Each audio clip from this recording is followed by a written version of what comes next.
Yes बच्चों, good morning to all. Okay, देखिए अब आगे। यस, हमारा नेक्स्ट टॉपिक है बच्चों। पहला सवाल जो है कि वो है कि kidney stones are mainly formed by which of the following compound. जो जिन्हें हम गांव में ये कहते हैं कि पथरी हो गई लोकल लैंग्वेज में, वो पथरी मेनली किस सब्सटेंस की बनी होती है? Calcium oxalate. कैल्शियम ऑक्सलेट से पथरी जो बनती है वो मेनली उसमें कैल्शियम ऑक्सलेट होता है। Calcium oxalate, calcium oxalate. अब नाम सुनना, इसका फॉर्मूला देखना, कैल्शियम यस ऑक्सलेट। जैसे ये है मेरे पास ऑक्सैलिक एसिड। जानते हो ऑक्सैलिक एसिड क्या होता है? नहीं जानते? कोई बात नहीं, 10th में हो गए, ऑक्सैलिक एसिड का नहीं पता, ये बहुत गलत बात है। शायद इसकी वजह कोरोना है, नहीं तो पता होता आपको पक्का। इसका नाम है ऑक्सैलिक एसिड, COH। अगर मैं आपसे कहूँ इसका आयुपैक नेम बताओ, आयुपैक नेम। आयुपैक नेमिंग नाम के लिए हम 5 चीज़ों का यूज़ करते हैं: primary prefix, secondary prefix, word root, primary suffix, secondary suffix. Right, चलिए इसकी नंबरिंग करते हैं 1 2। ओके, कोई साइड चेन नहीं है, मेन चेन ही है वैसे ही, तो इसमें सेकेंडरी प्रीफिक्स का यूज़ नहीं होगा। प्राइमरी प्रीफिक्स क्या है? साइक्लिक है, तो हम साइक्लो वर्ड यूज़ नहीं करेंगे। वर्ड रूट, कितने कार्बन है? 2 के लिए word root 8। Right, okay. Primary suffix क्या आएगा? एन, इन। सिंगल बॉन्ड है कार्बन कार्बन के बीच चेन में, ane. Okay, secondary suffix functional group क्या है? कार्बोक्सिलिक एसिड, ये फंक्शनल ग्रुप है। इसके लिए क्या यूज करते हैं हम? Oic acid. राइट, तो इसका नाम हो गया इथेन। अब 2 ओइक एसिड हैं, हाँ, इथेन 1 2 डाई ओइक एसिड। तो इसका आयुपैक नेम है इथेन 1 2 डाई ओइक एसिड। इसका आयुपैक नेम है इथेन 1 2 डाई ओइक एसिड, जिसे प्यार से हम ऑक्सैलिक एसिड कहते हैं। ऑक्सैलिक एसिड हमारे फ्रीज में प्रेजेंट किस वेजिटेबल में मिलता है, किस फ्रूट में मिलता है? चलिए आप एक ऐसा वेजिटेबल बताइए जो फ्रूट भी है। टमाटो। टमाटर में ऑक्सैलिक एसिड होता है, और ऑक्सैलिक एसिड में से जब H पॉजिटिव निकल जाता है तो ये ऑक्सैलिक से ऑक्सलेट बन जाता है। ऑक्सैलिक, H पॉजिटिव गया, COO negative, COO negative, oxalic oxalate. किसी एसिड के नाम के पीछे इक लग रहा है, जब उसका H पॉजिटिव निकल जाता है तो जो बनता है उसके नाम के पीछे 8 लगता है, ऑक्सैलिक ऑक्सलेट। ठीक है, ये ऑक्सैलिक है, ये ऑक्सलेट है। समझ में आ गया? Right, okay. आगे की बात सुनिए, ये ऑक्सलेट है। जैसे बहुत सारे एसिड आपके पास हैं, sulphuric, sulphate, carbonic, carbonate, okay, chloric, chlorate, perchloric, perchlorate.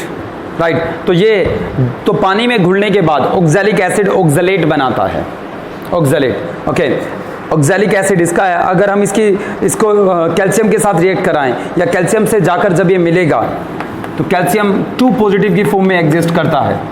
हमेशा कैल्शियम आपको +2 फॉर्म में मिलेगा। राइट, उस पर चार्ज +2 होगा, या हम कह सकते हैं उसकी ऑक्सीडेशन स्टेट +2 होगी। राइट, तो ये बन जाएगा कैल्शियम ऑक्सलेट, Ca। हाँ, जहां पे ऑक्सीडेशन स्टेट कहां पे? नो, अकेला हो या दो, देखो ये अकेला है, ये अकेला है, इसमें कोई चार्ज नहीं है। अकेला है, कोई चार्ज नहीं है, तो इसकी ऑक्सीडेशन स्टेट 0 है। अकेला है बट आपने वो चार्ज दिखा दिया उस पर, तो जो चार्ज है वही ऑक्सीडेशन स्टेट है। राइट, जब कोई अकेला रहता है तो उसकी ऑक्सीडेशन स्टेट 0 होती है, बशर्ते उस पर कोई चार्ज ना हो। अगर चार्ज है तो वो जो चार्ज जो आपको दिख रहा है वही उसकी ऑक्सीडेशन स्टेट है। डन? ओके, तो इसकी ऑक्सीडेशन स्टेट 0 है, इसकी +2 है। ओके, तो मुझे बताओ कैल्शियम कितने ऑक्सलेट आयन से मिलेगा? 2 से या 1 से? जवाब देते टाइम उसका बेस होना चाहिए कि वो न्यूट्रल होना चाहता है। 2 से या 1 से? 1 से। -2 +2 तो क्या बनेगा? कैल्शियम, बोलो बोलो बोलो बोलो, टाइम कम है। COO, राइट, या ऐसे लिख दो OX छोड़ो, OX खाली OX भी लिख सकते हो, या पूरा फॉर्मूला लिख दीजिए। क्या है ये? C2O4, C2O4। नहीं आया समझ में? प्यारे विद्यार्थियों, क्या नाम है इसका? Calcium oxalate. बोलो यार, कैल्शियम ऑक्सलेट। कैल्शियम की ऑक्सीडेशन स्टेट क्या है? यहां पे +2। ऑक्सलेट आयन पे कितना चार्ज है? -2, राइट। चलिए बच्चों, चलिए, which of these can be used as olfactory indicator? Vanilla, onion, clove. अब इतने होशियार कैसे हो बच्चों? बचपन से ही हो या पढ़ पढ़ के हुए हो? क्या कह रहे हो? 10th में आके अच्छा टीचर मिल गया? ओह प्लीज़ बच्चों, प्लीज़। ओके, हाँ जी बताइए। Chemical formula of limestone, calcium carbonate. Yes बच्चों, शाबाश। Chemical formula of gypsum, chemical formula of gypsum. गलत बात है ये, बहुत ही गलत। ये सबको पता होता है और आपको कैसे नहीं पता? Calcium sulphate .2H2O, calcium sulphate .2H2O, इसका नाम है जिप्सम। सीमेंट इंडस्ट्री में भी यूज होता है ये जिप्सम, ठीक है? ओके, और जब इसे हम हीट करते हैं तो क्या बनता है? POP, प्लास्टर ऑफ पेरिस, ठीक है? Calcium sulphate. जब आप किसी चीज को गर्म करते हो तो उसमें से वाटर रिमूव हो जाता है। अच्छा, ये जो ऐसे डॉट ये लिखे रहते हैं, इनको क्या कहते हैं? Water of crystallization. जैसे ये चोक है, पहले तो क्रिस्टल क्या होता है? क्रिस्टल क्या होता है? जैसे ये आपके पास चोक है, इस चोक की अगर हम बात करें तो इसमें कैल्शियम कार्बोनेट है, मतलब इस चोक में कैल्शियम 2 पॉजिटिव आयन है, Ca3 2 नेगेटिव है। कैल्शियम 2 पॉजिटिव आयन है, CO3 2 नेगेटिव है। तो इनकी जो ये अरेंजमेंट है, जो इसके अंदर अरेंजमेंट है, इसमें क्या क्या मिलेगा? इसके अंदर जाओगे तो calcium ion, carbonate ion, calcium ion, carbonate ion, calcium ion, carbonate ion. This arrangement is called crystal. ये क्रिस्टल है किसका? इस चोक का। नहीं आया समझ में? राइट। तो arrangement of ions is called, actually crystal word mathematics से आया है। क्रिस्टल लैटिस एक वर्ड होता है जिसका मैथमेटिक्स में मतलब होता है the arrangement of points are called lattice, right. तो यहां पे भी हम जब इसके अंदर जाते हैं तो हमें पॉइंट्स का ही अरेंजमेंट मिलता है। वो पॉइंट्स केमिस्ट्री के पॉइंट ऑफ व्यू से आयंस हैं। कोई ऐसी बात जो कंफ्यूज कर रही हो? राइट। तो इसमें आयंस की अरेंजमेंट को हम क्रिस्टल कहते हैं, राइट। इन क्रिस्टल के बीच में, क्योंकि अब अगर क्रिस्टल या जो एटम्स होते हैं या आयंस होते हैं वो स्फेरिकल होते हैं। अब जब आप स्फेयर को ऐसे अरेंज करोगे टच करके तो उनके बीच में खाली स्पेस बच जाएगा ना, राइट। दोबारा रिपीट करते हैं, ये है क्या? ये आयंस है। आयंस की अरेंजमेंट क्या कहलाती है? Crystal, right. जब क्रिस्टल बनते हैं, आयंस पास पास आते हैं तो बीच में कुछ स्पेस रह जाता है, यहां पे वाटर मॉलिक्यूल आकर बैठ जाते हैं इस खाली जगह में, राइट। इस खाली जगह को वॉइड या इंटरस्टिशियल साइट कहा जाता है। नेक्स्ट ईयर पढ़ोगे, अभी कुछ जानना नहीं है इसके बारे में, इंटरस्टिशियल साइट वगैरह। पॉइंट ये है कि इनके बीच में जब वाटर मॉलिक्यूल आकर बैठ जाता है तो इस वाटर को वाटर ऑफ क्रिस्टलाइजेशन कहा जाता है। समझ में आया? वाटर ऑफ क्रिस्टलाइजेशन ये है। टू क्या है? Water of crystallization, right. Water of crystallization है पहली बात। क्रिस्टल क्या होता है? Arrangement of ions. जब कोई सॉलिड हम देखते हैं तो उसके अंदर एटम्स या आयंस वेल सिस्टमैटिक ढंग से अरेंज्ड है, राइट। उस अरेंजमेंट को हम क्रिस्टल कहते हैं। इन मैडम्स के पास मिल सकती है चाबी? ओके ओके, ये समझ में आ गया आपको? Water of crystallization. एक बार फटाफट मैडम से पूछ के आ जाओ, ये चाबी मिल जाती है। ओके हाँ जी, कुछ समझ में आया? तो वाटर ऑफ क्रिस्टलाइजेशन, इसीलिए इनको हम वाटर ऑफ क्रिस्टलाइजेशन कहते हैं। जब हम इन्हें हीट करेंगे तो क्या होगा? यस, वाटर, क्योंकि वाटर हीट करने पर वेपराइज होता है, राइट? तो हीट करेंगे तो ये वाटर उड़ जाएगा। तो कैल्शियम सल्फेट डॉट 2H2O अर्थ नहीं है। जब मैं 16 क्या कह रही है मैम? 16 साहब इसकी चाबी मिल सकती है किसी के पास? कल बात की थी, वो कह रही है आज वो आई नहीं, कल आएंगी वो मैडम।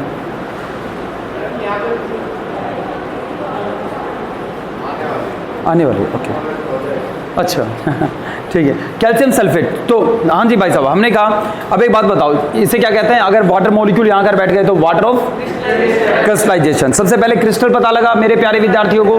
क्रिस्टल के बाद उनकी स्ट्रक्चर देखी आपने, उनकी स्ट्रक्चर देखकर पता लगा बीच में जगह होती है, जगह के बीच में कौन आकर बैठ जाते हैं? Water molecule. इन वाटर मॉलिक्यूल को हम क्या कहते हैं? Water of crystallization. जब इसे हीट करेंगे तो ये उड़ जाएंगे, जब ये उड़ जाएंगे तो वाटर मॉलिक्यूल कम हो जाएंगे या रहेंगे ही नहीं, ऐसा होगा ना, राइट? जिप्सम के केस में जब हम गर्म करते हैं तो कुछ वाटर मॉलिक्यूल उड़ जाते हैं, हाफ H2O रह जाता है। अब हाफ का क्या मतलब है? कोई पूछे सर हाफ का क्या मतलब है, तो आप कहोगे कि इसका यह मतलब है कि हर कैल्शियम सल्फेट के हिस्से में आधा H2O आ रहा है, मतलब 2 कैल्शियम सल्फेट 1 H2O को शेयर कर रहे हैं। हम ये नहीं कह रहे कि सर H2O अच्छा ऐसा हो गया, आधा चला गया आधा रह गया, ऐसा थोड़ी ना होता है। कैसे? अगर आधा ये चला गया, पहली बात तो एटम ऐसे जाते नहीं है, पर चले भी गए तो ये वाटर थोड़ी ना रहा। समझ गए ना मैं क्या कह रहा हूं, राइट? इसका मतलब ये है कि 2 कैल्शियम सल्फेट 1 H2O को शेयर कर रहे हैं, तो एक के हिस्से में आधा आया, और वो हिस्सेदारी हमने यहां लिखी है, राइट? उसका जो पार्ट है, जो पार्टी भाई मेरे हिस्से कितना आया वो लिखा है, इसे हम POP कहते हैं, प्लास्टर ऑफ पेरिस।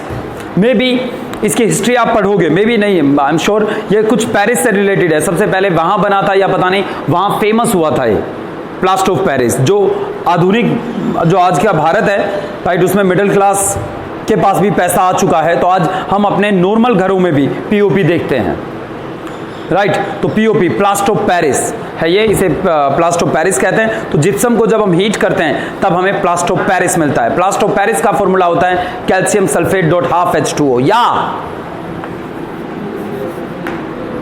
ये भी सही है और ये भी सही है यार, ओके, जैसा सही लगे वैसा याद कर लो। Calcium sulphate, gypsum, heat, plaster of Paris, POP। चलिए, which of the following is not a Lewis acid? इनमें से कौन सा एक लुईस एसिड नहीं है? ठीक है, चलो इस सवाल का जवाब ढूंढते हैं। 4 ऑप्शन हमें दिए गए हैं और ये पूछा गया है कि ये बताइए इनमें से कौन सा लुईस एसिड नहीं है। लुईस एसिड, आकाश बताएगा लुईस एसिड के बारे में।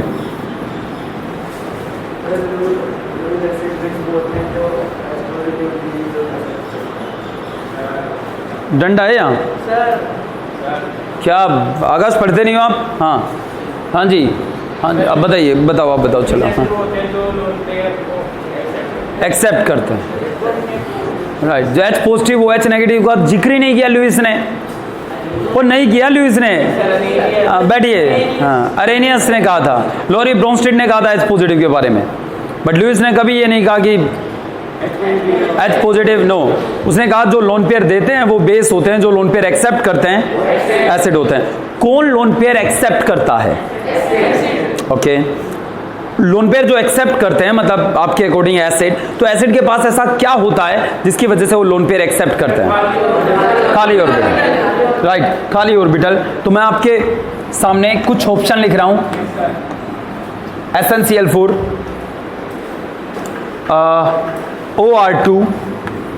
OR2, जो ये एक सवाल का जवाब दे दो उससे पहले, कल चॉकलेट मिलेगी, कल छुट्टी है? हाँ, तो कल ही मिलेगी भाई, लेनी हो तो आ जाना कल। परसों का कोई वो नहीं है। चलिए बच्चों, ये बताओ, यस, शाबाश। पहले, उससे पहले ये बताओ कि OR2 क्या है? OR2 ये पता है, ये भी थोड़ा बहुत हमें पता है, ये भी पता है। OR2 क्या है ये बताइए। हे साक्षी जी, OR2, R कोई एल्काइल ग्रुप है, ये भी मैं आपको बता देता हूं। R कोई एल्काइल ग्रुप है। सर एल्काइल ग्रुप क्या होते हैं, ये नहीं पता अब आपको?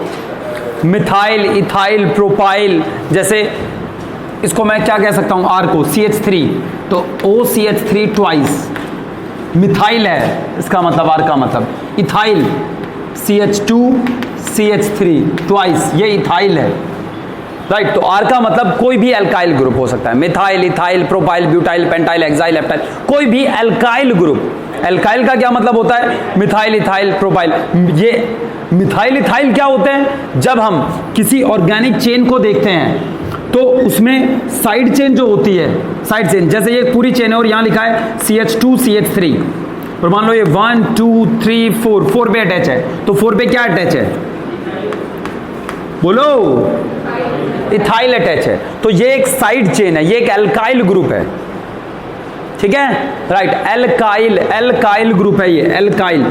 एल्काइल का मतलब होता है ये मिथाइल, इथाइल, इनको कंबाइनली हम एल्काइल कह देते हैं। इस एल्काइल ग्रुप का नाम बताओ। इस एल्काइल ग्रुप का नाम है इथाइल। डन। एल्केन, एल्केन जब साइड चेन की फॉर्म में होंगे तो बन जाएंगे एल्काइल। ये मिथेन, इथेन होता, बट ये साइड चेन की फॉर्म में तो ये बन गया इथाइल। कुछ समझ में नहीं आया? राइट, चलिए तो बताओ। ये ईथर है, ईथर, ये ROR है, ROR। ये कौन सा फंक्शनल ग्रुप है? ये ईथर है। जैसे जिसमें OH लगा रहता है आप उसे अल्कोहल कहते हो, जिसमें COH लगा रहता है वो कार्बोक्सिलिक एसिड होता है, राइट। वैसे ही जहां ROR मिल जाए वो ईथर है, ईथर। वो एस्टर है जिसके पीछे OH लगता है। एस्टर और ईथर में हमेशा जब मैंने आपको वीडियो भेजी तो मैंने साफ कहा था कि आप में से हर बच्चा, क्योंकि हर साल हम ये फेस करते हैं कि वो ईथर और एस्टर में कंफ्यूज रहता है, राइट। ईथर अलग है, एस्टर अलग है। ये ईथर है, एस्टर ये है COR। ये एस्टर है, ये ईथर है, ठीक है बच्चों। चलिए, हाँ जी, हाँ OR2 सर एसेंशियल मोनोवैलेंट है। अच्छा OR2, चलिए चलिए, आप जवाब OR2 दे रहे हो। हाँ जी, शाबाश लड़के। ये OR2 ल्यूइस एसिड नहीं है। चलो देखो बच्चों, ल्यूइस एसिड कैसे नहीं है और कैसे है, ठीक है, कैसे नहीं है और कैसे है, इस पे जरा प्रकाश डालते हैं इस बात पे। जैसे सबसे पहले हम बात करते हैं SnCl4 की। टिन पीरियोडिक टेबल के 14th ग्रुप में आता है, कार्बन फैमिली का मेंबर है। कहे सियाजी, हाँ कहे सियाजी, हाँ जो सुनने वाली बात है वो टिन है, ये वाला टिन। प्रभु Pb लेड, इसकी इलेक्ट्रॉनिक कॉन्फ़िगरेशन होती है 2s2 2p2। सिलिकॉन की बताइए, 3s2 3p2।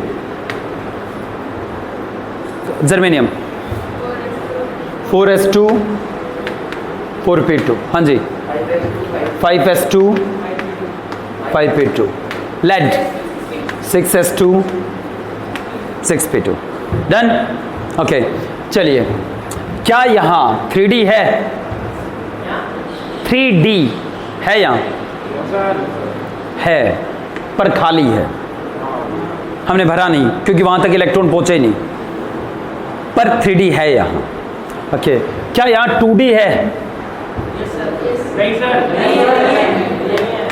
क्योंकि 2 में D होता ही नहीं आया समझ में। 2 में D तो होता ही नहीं, तो 2D नहीं है। क्या यहाँ 4D है?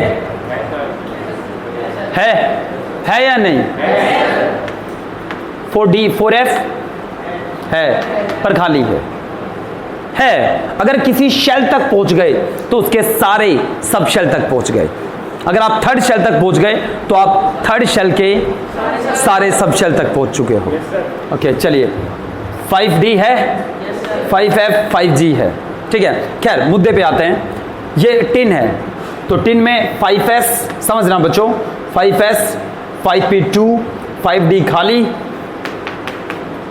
5F। कितने बॉन्ड बनाएगा फिलहाल ये?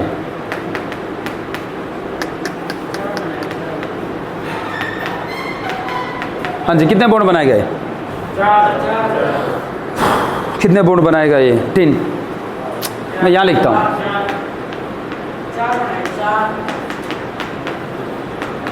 पिटाई हो जाएगी बच्चों, प्लीज़। अच्छा रहेगा कि ध्यान से देख लो। कितने बॉन्ड बनाएगा टिन? एक एक्साइड हो जाएगी। फिलहाल कितने बनाएगा? 2। तो 2 तो बने नहीं, बनाने तो 4 हैं। SnCl4 4 बॉन्ड बना रखे हैं इसने। नहीं आया समझ में? राइट। तो एक इलेक्ट्रॉन यहाँ से एक्साइट होकर यहाँ जाएगा तो कितने बॉन्ड बनाएगा टिन? नहीं आया समझ में? ओके, 4 बॉन्ड बना। इस तरीके से टिन 4 बॉन्ड बनाता है। 4 बॉन्ड बनाने के बाद, मतलब SnCl4 बनने के बाद, क्या टिन के पास खाली ऑर्बिटल है? तो अगर कोई लोन पेयर देगा तो ये उसे एक्सेप्ट करेगा, और अगर कोई लोन पेयर दे रहा है, ये उसे एक्सेप्ट कर रहा है, तो ये एसिड है। हाँ जी भाई साहब।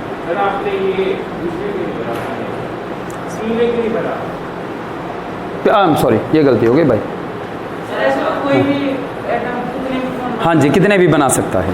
पर एक और बात मैं आपको राज की बात बता रहा हूँ। ये बात कृष्ण ने अर्जुन को बताई थी गीता में, या आज मैं आपको बता रहा हूँ। इलेक्ट्रॉन एक्साइट होगा या नहीं होगा, ये डिसाइड नहीं करेगा। ये डिसाइड करेगा इसके साथ बॉन्ड कौन बनाना चाहता है। जो हाईली इलेक्ट्रोनेगेटिव एलिमेंट है, लाइक फ्लोरीन, क्लोरीन, ऑक्सीजन, ये किसी दूसरे के इलेक्ट्रॉन एक्साइट करवाने के काबिल हैं। खुद ही अपनी मर्जी से एक्साइट नहीं हो सकता। इलेक्ट्रॉन एक्साइट करवाने का काम उसका नहीं है, जो उसके साथ बॉन्ड बना रहा है उसका है। ठीक है? ओके, समझ में आ गई मैं क्या कह रहा हूँ? ओके, चलिए डिटेल में आगे बढ़ोगे।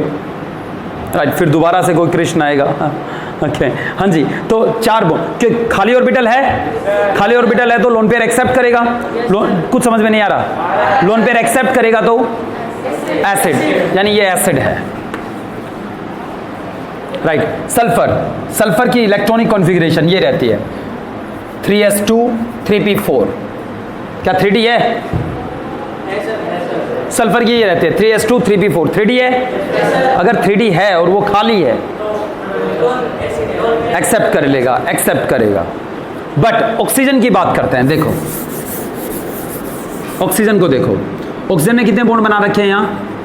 तो ऑक्सीजन की कॉन्फ़िगरेशन होती है 2s2 2p4 2p4। ठीक है?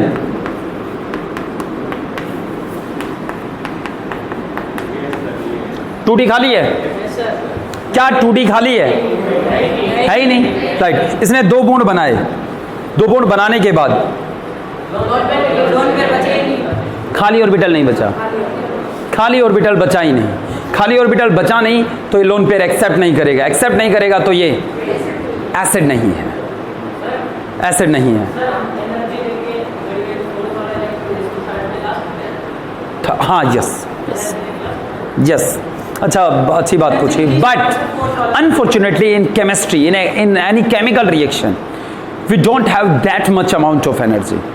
देखो, इलेक्ट्रॉन अगर सेम शेल में कूदकर जा रहा है, जैसे थोड़ी देर पहले गया था, 5 से 5 में गया था, 5s से 5d में ही गया था, या 5p में गया था, 5p में गया था, तो पॉसिबल है। इसके लिए बहुत कम एनर्जी की जरूरत होती है। But for the excitation of for next shell it needs high amount of energy. इतने अमाउंट में एनर्जी की भी जरूरत पड़ सकती है कि जो बन रहा है, जैसे SnCl4 बन गया, या आपने कहा सर ऑक्सीजन 4 बॉन्ड बना देगा फिर एक्साइट करवा के। राइट। जो बॉन्ड बन रहे हैं उस एनर्जी से वही बॉन्ड दोबारा से टूट जाए जो बने, जिसे हम बनाना चाह रहे हैं। क्या समझे? आपने मुझसे पूछा कि सर क्या ये वाला इलेक्ट्रॉन 3 में भी एक्साइट हो सकता है? मैंने कहा हो सकता है, बट थ्योरेटिकली, प्रैक्टिकली इसके लिए बहुत ज़्यादा एनर्जी की ज़रूरत पड़ेगी। वो एनर्जी इतनी ज़्यादा होगी कि जो बॉन्ड बनेंगे वही टूट जाए, जिन्हें हम बनाना चाह रहे हैं कि नई चीज़ ये बनेगी, वो जो बनी है वही डिस्ट्रॉय हो जाए, ऐसा हो सकता है। समझ में आ गया? राइट। ओके, तो केमिस्ट्री में मैं नहीं तो कोई और जब आएगा तो कोई और टीचर आपको बताएगा तो वो जरूर ये कहेगा कि इलेक्ट्रॉन सेम शेल में एक्साइट होते हैं, 3 से 3 में ही जाते हैं, 4 से 4 में ही जाते हैं। बट ये अधूरा सच है। वो 4 से 4 में ही जाते हैं, 3 से 3 में ही जाते हैं only in chemistry, because in chemistry we deal with less amount of energy. समझ में आ गया? राइट, बहुत ज़्यादा एनर्जी चाहिए इसके लिए, बट इससे बॉन्ड बनेगा नहीं, जो बना है वही शायद टूट जाए, ऐसा हो सकता है।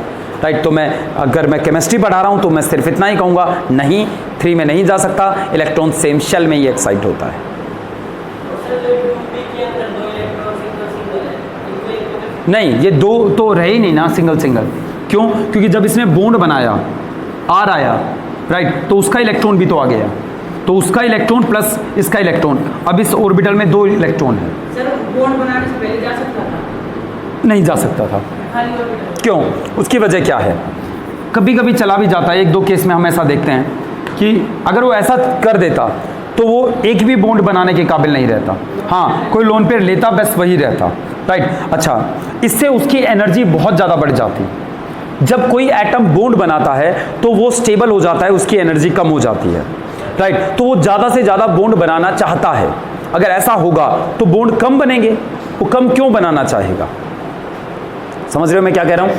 राइट, इसलिए वो इलेक्ट्रॉन को ज़्यादा से ज़्यादा हाफ फिल्ड करना चाहेगा, ना कि पेयर में लाना चाहेगा, ना कि फुल फिल्ड करना चाहेगा। Right, okay, done. ओके, तो ये वो है जो लुईस एसिड नहीं है, बाकी तीनों लुईस एसिड है। चलिए और बताइए, कुछ समझ में आया? चलिए, तो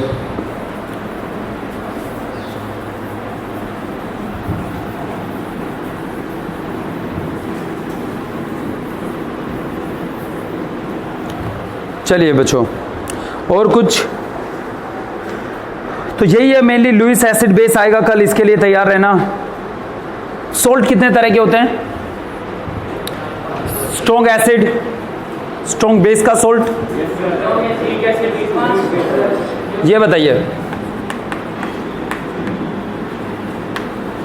ये एक सोल्ट है, ये किसका सोल्ट है? Strong base and weak acid. ये बना होगा, अगर देखो ना, आपको ये देखना है ना कि ये कहाँ से बना होगा, मतलब ये किस एसिड और बेस के मिलने से बना होगा।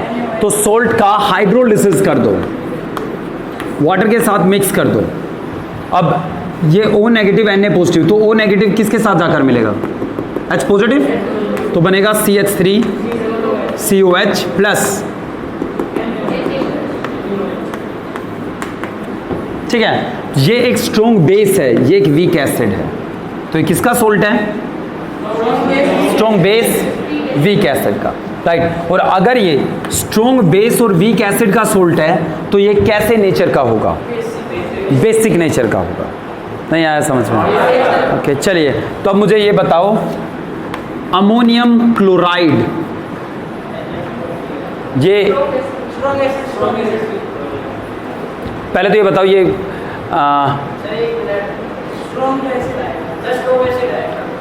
स्ट्रॉन्ग एसिड तो सही है, आगे बोलो। करो वाटर के साथ हाइड्रोलिसिस करो, पॉजिटिव को वाटर के नेगेटिव पार्ट के साथ मिलाओ।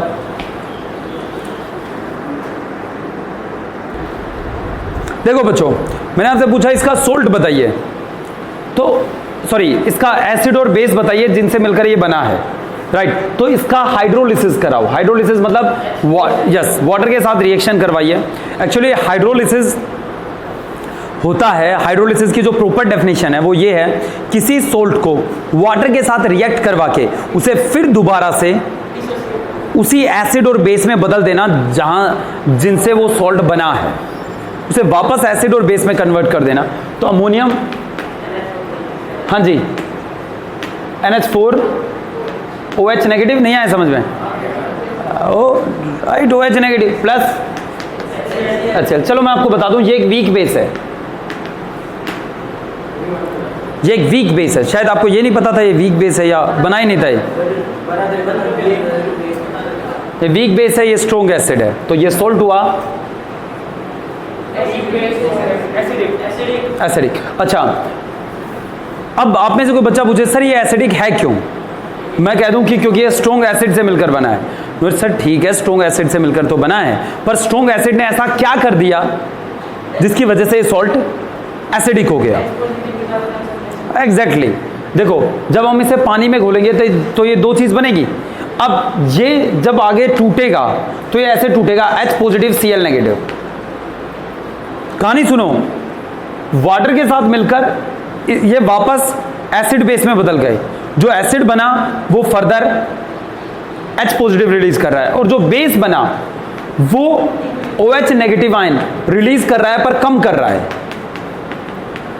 मान लो भाई, और यहां सुनो, ये हमने मान लेते हैं 100 लेके चले और हमने पानी में डाल दिया 100 मॉलिक्यूल्स को, 100 आयंस को। 100 आयंस कहां गए? पानी में गए। तो पानी में जाकर 100 में से मान लेते हैं आउट ऑफ 100 80 इसमें कन्वर्ट हो गए, तो 20 तो अभी भी वैसे ही है। पहली बात गौर फरमाइए, हमने यहां इक्विलिब्रियम लगाया है, ऐसा नहीं कि सारा का सारा इसमें बदल गया इन दोनों में, नहीं। मान लेते हैं 80 इसमें कन्वर्ट हो गया, 20 तो अभी भी वैसा ही है। ये कितने बने बोलो? 80 और ये 80, कोई डाउट है इसमें? अब ये जो 80 बने ये फर्दर डिसोसिएट हो गए कंप्लीटली, तो बताइए H पॉजिटिव कितने मिले? 80 और Cl नेगेटिव 80। खैर फोकस H पॉजिटिव पे करो आप। ये 80 में से सिर्फ मान लेते हैं 10 ही टूटे, क्योंकि वीक है तो कम OH नेगेटिव देगा। कम मतलब इक्विलिब्रियम आ गया वहां, मतलब वो टूटकर वापस जुड़ने लग गए, तो सारे जो ये बने इन सब ने टूटकर OH नेगेटिव नहीं दिया, कुछ तो वैसे ही रहे जैसे थे। नहीं आया समझ में? नहीं आया। ओके, तो जब ये आगे बढ़े तो 80 में से सिर्फ 20 ही OH नेगेटिव हमें मिले। अब बताओ, वहां जिसमें पानी में हमने एक घोला था, वहां क्या ज्यादा है? H पॉजिटिव ज्यादा है, तो कैसा होगा उसका नेचर? एसिडिक होगा। नहीं आया समझ में? राइट। अब ये बताओ, जैसे NaCl की बात करें, NaCl की, तो NaCl कैसे नेचर का है? न्यूट्रल है। वो किसका सोल्ट है? स्ट्रॉन्ग एसिड और स्ट्रॉन्ग बेस का। राइट, चलो आप ऐसे ही करके देखिए एक बार। NaCl प्लस वाटर बनाइए, क्या बनेगा? बनाना पड़ेगा बच्चों, बोल हवा में नहीं, हवा में बात नहीं, इतिहास लिखना है हमें, टेस्टेंट है तो भी। अच्छा, NaOH प्लस HCl ये बन गए। अब ये स्ट्रॉन्ग बेस है तो ये इक्विलिब्रियम में नहीं आएगा, कंप्लीटली टूट जाएगा। तो Na पॉजिटिव OH नेगेटिव, ये कंप्लीटली टूट जाएगा। तो कितने H पॉजिटिव और OH नेगेटिव हम बराबर है ना? दोनों ही स्ट्रॉन्ग थे। राइट, समझ में आ गया? ओके, तो इस तरीके से हम अंदाजा लगाते हैं। अच्छा, एक और एसिड सोल्ट देखो, वो बताओ। CH3COO